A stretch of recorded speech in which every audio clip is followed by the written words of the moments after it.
The Israel-Hamas conflict marks 100 days. Is there any end in sight? Hello, I'm Anand Naidu, and this is The Heat.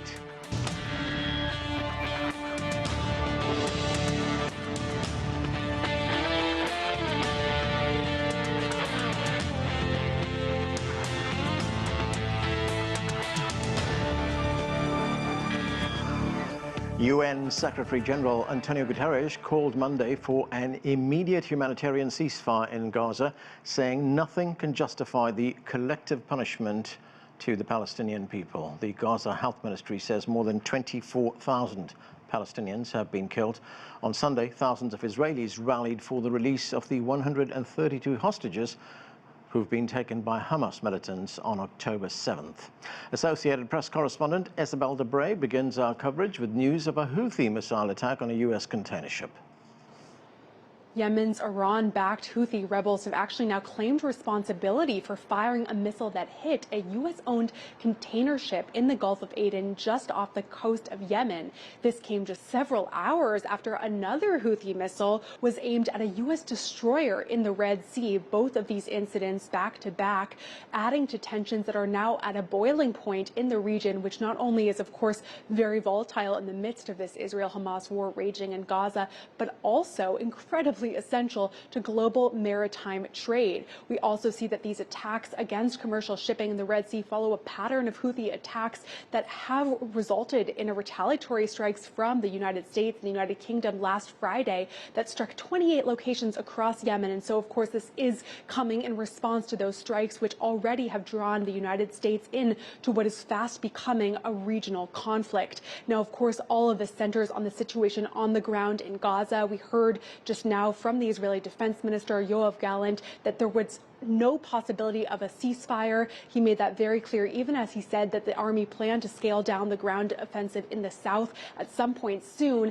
That point that there is no ceasefire in sight has increasingly fueled a lot of this regional chaos that we are seeing, with the death toll continuing to surge despite that international pressure from the Biden administration and the international community in general, with now over 24,100 Palestinians killed, according to health authorities, civilians and militants, since the beginning of the war. And Hamas on its own is actually trying to increase the pressure on the Israeli military as well. We saw today that Hamas released a video showing what it said were 2 Israeli hostages that were killed and what it described as Israeli airstrikes. These hostage videos have been made apparently under duress, and we have not been able to verify their location or anything else about them. But of course, this was very distressing for the family. The military called it a form of psychological warfare, as it showed these hostages who have been killed, of course, reminding the Israeli public of the cost of the Israeli military campaign in Gaza, which at the moment does not seem to be slowing anytime soon. Isabel Debray with the Associated Press for CGTN in Jerusalem. For more on the Israel-Hamas conflict, let's bring in our panel. Joining us from Jerusalem is Gil Hoffman. He's the Executive Director and Executive Editor of the pro-Israel watchdog HonestReporting and a former chief political correspondent and analyst for the Jerusalem Post. From Ontario, Canada, Michael Lynk is a former special rapporteur for the human rights situation in the Palestinian territories and Professor Emeritus with the Faculty of Law at Western University. Here in Washington, D.C., Khalil Jahshan is the Executive Director of the Arab Center in Washington, D.C. And from Virginia, Trita Parsi is the Executive Vice President of the Quincy Institute for Responsible Statecraft. Thank you, everyone, for being with us. Trita Parsi, lots of developments in the region over the past few days, even the past few hours, as we just heard from our correspondent. Houthi militants have attacked a U.S.-owned ship in the Gulf of Aden. It's the latest in a series of attacks.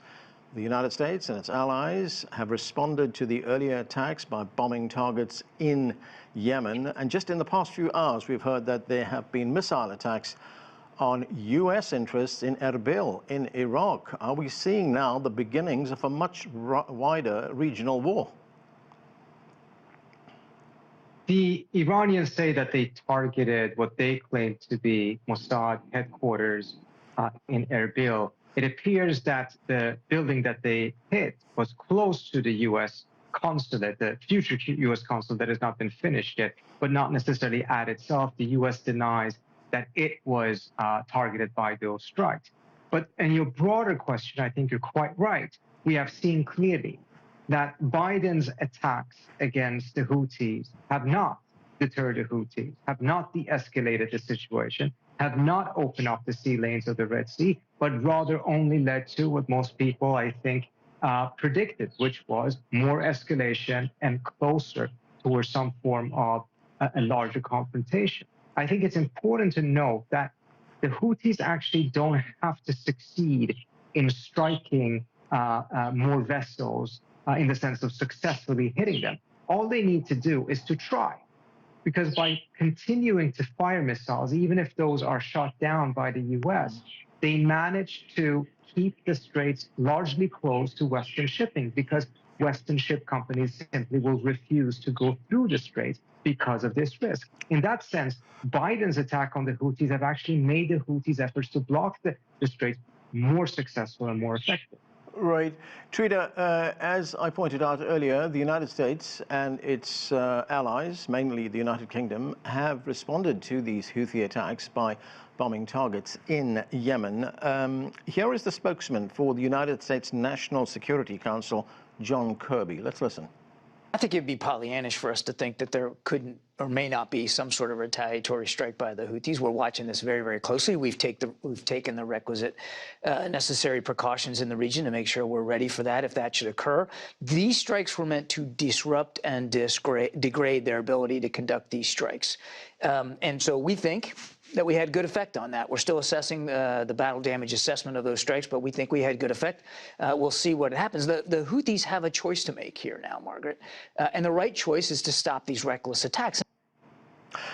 So, Trita, the Houthis are battle-hardened forces. They've just been in that long war against Saudi Arabian forces. But what resources do they have to prolong this battle with the West? Well, they're a force that, according to the CIA, is roughly 200,000 men strong. They have ballistic missiles and other munitions and technology that most likely they have received from the Iranians.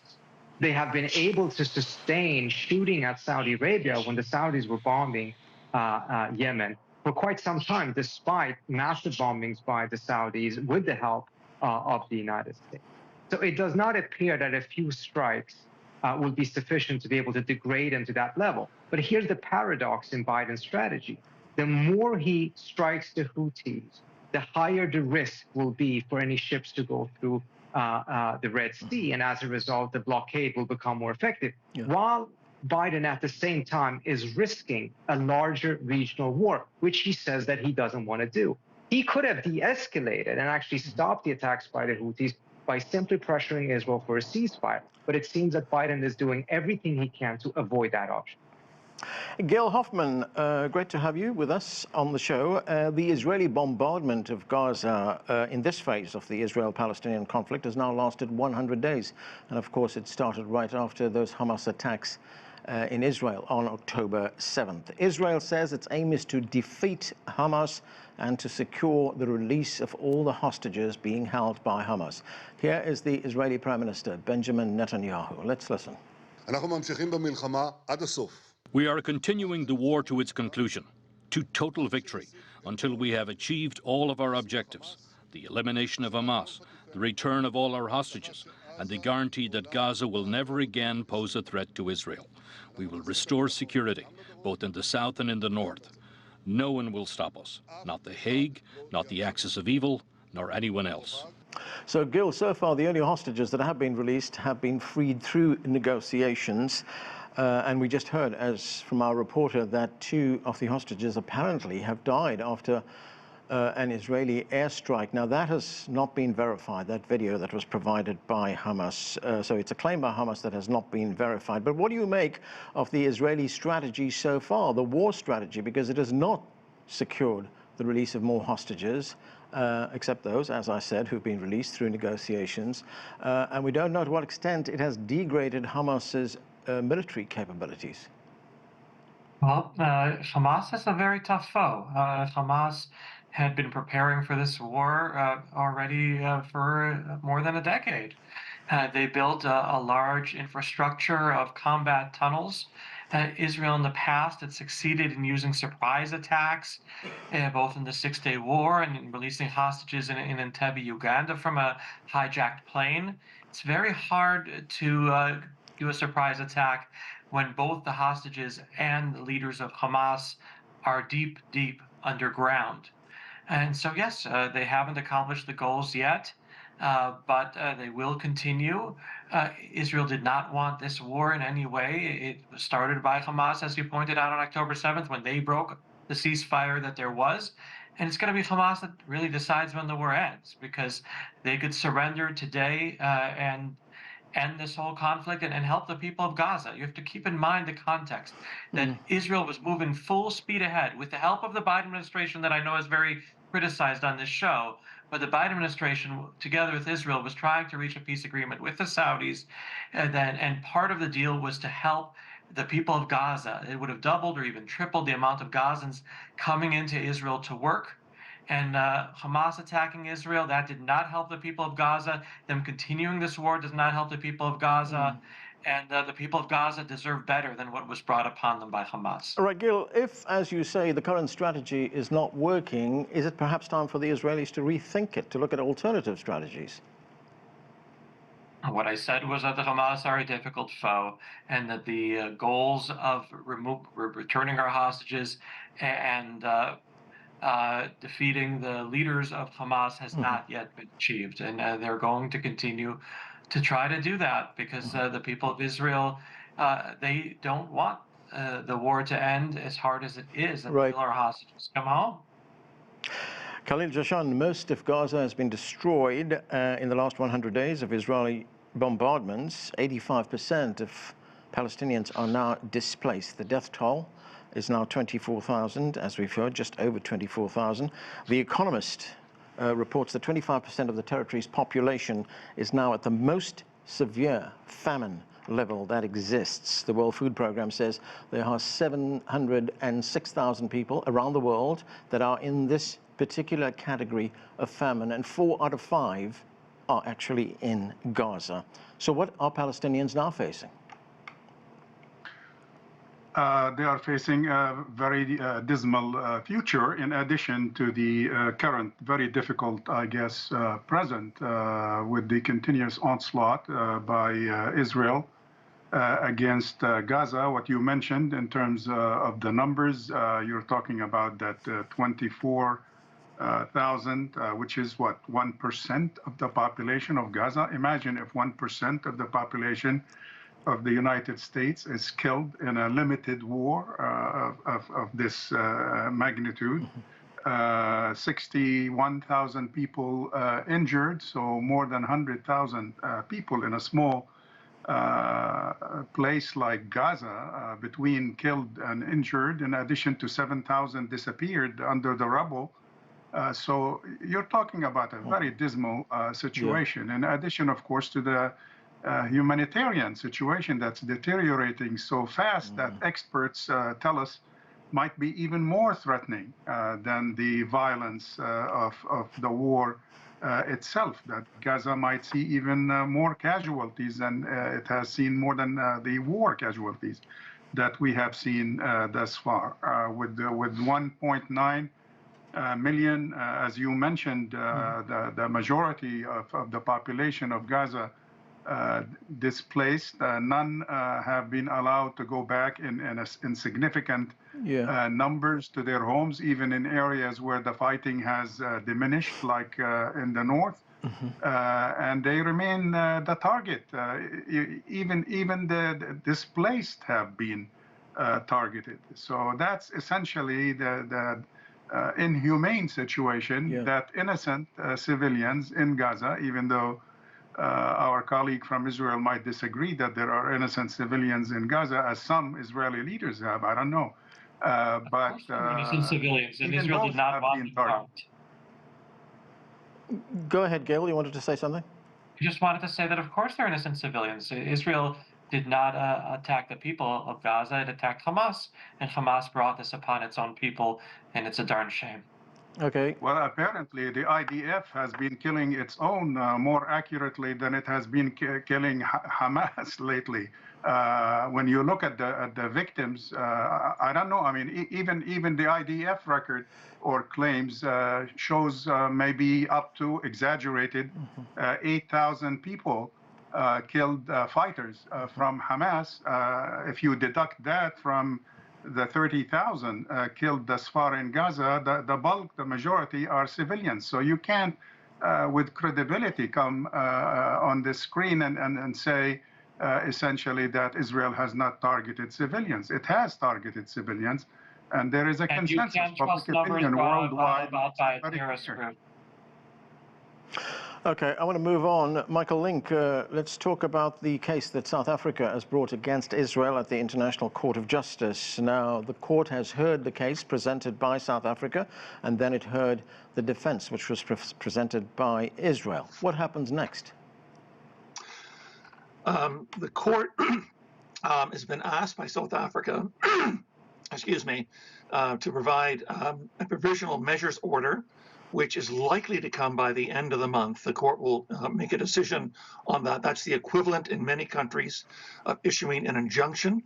What South Africa is asking for with respect to provisional measures is for an end to what it says are the genocidal actions of Israel, which would mean, in effect, a complete ceasefire for the allowance of humanitarian aid to be able to enter into South Africa, and for an end to the, I guess, obviously the killings and the injuries that are going on there.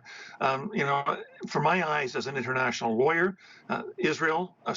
South Africa presented a very compelling case. Its 84-page application, which it argued on Thursday, was very solid, very compelling, full of facts, the kind of facts that a court would wind up listening to. It was written and then argued in a very measured judicial fashion in front of the judges. Israel argued on Friday that it had a right to defend itself. That was an argument that was to be expected, that it's not committing genocide, but it has genocide being committed against it by Hamas. It made an argument to the effect that South Africa has allied itself with Hamas, that South Africa is acting as the legal arm of Hamas. An argument I don't think was very smart to make, and something that I don't think the court is going to wind up listening to. And with respect to the many claims made on Thursday by South Africa with respect to the high death toll and the high injury toll and the flattening of civilian areas in Gaza. Israel's return was, we follow international law. Yeah. War is brutal. Civilians get killed. That's all on Hamas. And I don't think that's an argument that the court is going to necessarily accept, given the extraordinary. It's obvious from some of the arguments made by South Africa that this is the heaviest bombardment of any war in the 21st century. Israel's arguments didn't measure up to the kind of evidence I think that was presented by South Africa. Yeah, right. Michael, I'm wondering about the impact this case is going to have on the court itself. There was a piece in the Financial Times written by Yale University's Director of Genocide Studies, David Simon, which says the entire credibility of the ICJ is at stake with this case if there are no consequences. He says if the Israeli arguments are persuasive and the court then the court will face accusations of big power favoritism. But if the South African case prevails, then there could be an injunction, as you point out, a restraining order of some kind. And then if nothing is done, then it will be seen as a toothless body. How big are the risks for this court and indeed for global governance? One of the most important 2 or 3 cases that the International Court of Justice has decided or will be deciding, in its 77 or 78-year history. It realizes the international politics at stake. It realizes the international law that's at stake. My sense is that it's going to issue provisional measures, and maybe give some of the provisional measures that are being asked for by South Africa, with the realization that a full trial on the question of genocide is 3 or 4 years down the road. All that South Africa has to be able to establish now is that there's a plausible case, a prima facie case for genocide, and it certainly has presented enough evidence to the court to be able to establish that. All right. And the court, I think, may take references that this is the provisional measures and will decide the real issue down the road. Okay, Gil Hoffman, I want to get your view on this right now, but before I do that, let's listen to the Israeli legal advisor in the court, Tal Becker. This is what he had to say. Let's watch. South Africa purports to come to this court in the lofty position of a guardian of the interest of humanity. But in delegitimizing Israel's 75-year existence in its opening presentation yesterday, that broad commitment to humanity rang hollow. And in its sweeping counterfactual description of the Israeli-Palestinian conflict, it seemed to erase both Jewish history and any Palestinian agency or responsibility. So, Gil, as we heard from Michael, he feels that there is a likelihood that there will be an injunction granted against Israel. What is your view? Well, we have a very clear-cut case over here. You have on October 7th, Hamas, a terrorist organization recognized by the world as a terrorist organization that tried to murder as many Jews as they could and succeeded, killed more Jews than any day since the Holocaust, kidnapped more people than any day, raped more women than any day. That was their goal, and they succeeded. Israel has done more than any army in the history of mankind to avoid harm to civilians. They directed and helped the people of Gaza move out of harm's way in their efforts to attack Hamas, and only Hamas. And so if the court ends up taking action against Israel, it makes a mockery of the laws of warfare. It makes a mockery of itself.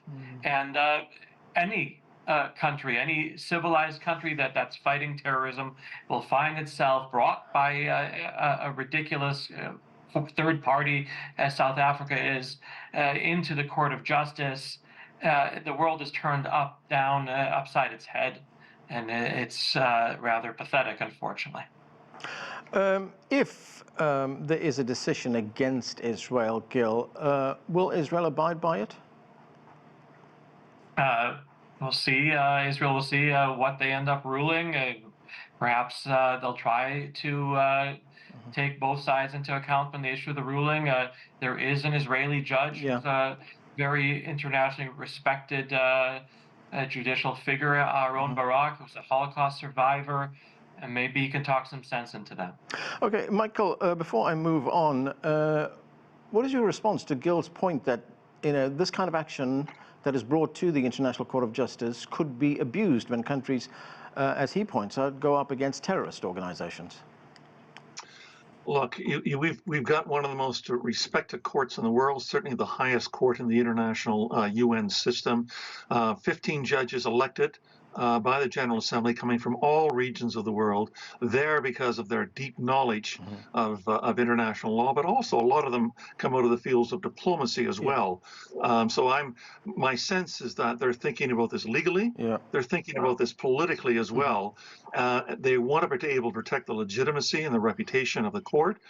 But they also know this is an extraordinarily important moment. I think some of the pleas coming from certainly South Africa about how international law is hanging in the balance with this, in the sense that if international law can't prevent, even if this is not a genocide, the extraordinary death toll going on, the extraordinary destruction, which violates many parts of the Rome Statute on the wars of crime and wars against with respect to humanity, then the court will understand it has a particular responsibility to find a way to issue a judgment that's going to respect all this. Trita, what about the impact here in the United States? We have an election here. We're right in the middle of it. I mean, what are the consequences for Biden's re-election campaign if this carnage continues? We've already seen polls which show us that support among young people, voters of color, is dropping. Well, it's not just dropping, it's plummeting. And we see also that the latest polls show that the confidence that the Biden administration, or Biden himself, has is now below 33%. It's the lowest recorded in his presidency and recorded for any president in the last 15 years. So as a point of reference, it's lower than the lowest point that Donald Trump. A very large portion of that is because of his support for the slaughter in Gaza. And the administration seems to have calculated that their support so far has cost them tremendously, but they cannot win that support back by shifting their position. So they're sticking to their guns. But the miscalculation they're committing there, in my view, is that there's still a lot of voters out there that haven't abandoned Biden yet, but they may very well end up doing so if this continues, and particularly if it escalates into war that the U.S. is dragged into, which is exactly what appears to be happening right now with the escalation in the Red Sea. Right. So is that added pressure on the Biden administration? I mean, as you point out, there's a political cost here domestically, but now that we see things out of control, getting out of control in the region, will there be more pressure now on the administration to act? Certainly. Well, there will be more pressure from some elements in Washington, but you go outside of Washington, the American public absolutely do not want to get dragged into another war in the Middle East. Okay. And regardless of how it happens, if the U.S. is in a war in the Middle East, it will be to the detriment of Biden in the elections. Khalil, Jahshan, the Arab League as well as the Organization of Islamic States, both those organizations have supported the South African action against Israel in the International Court of Justice. But beyond that, what are individual Arab nations doing to bring this to an end, to maybe achieve some kind of ceasefire in the short term? Well, frankly, even though we've been hearing some semblance of consensus within the Arab family, I don't think it has translated into any practical joint steps per se. Each country has its own policy and has done its own, if you will, what it perceives to be its responsibility in this regard. But at least the impression from people who are visiting the region, just like in the case of our Secretary of State, he just spent a week in the region and came back impressed by what he heard from his perspective. He heard a united positions that the Arab world is still willing to engage in diplomacy with the United States and others, but not under the previous, if you will, pattern of behavior. In other words, not at the expense of the Palestinian cause. So that seems to be the most serious contribution of this unified position, the emphasis again on the Palestinian issue. Gil, very quickly, I've only got about 20 seconds left, but what kind of political pressure is the Israeli government under right now, especially to seek the release of those hostages? We see another demonstration in Tel Aviv calling on the government to secure their release. Only 20% of Israelis want Netanyahu to remain in power. And that shows how Israeli democracy remains robust in spite of all the threats and pressure in living in the Middle East. Yeah. Okay, and that's where we have to leave it. Thank you to all of you for being with us. That's all the time we have. I'm Oren in Washington, D.C. Bye.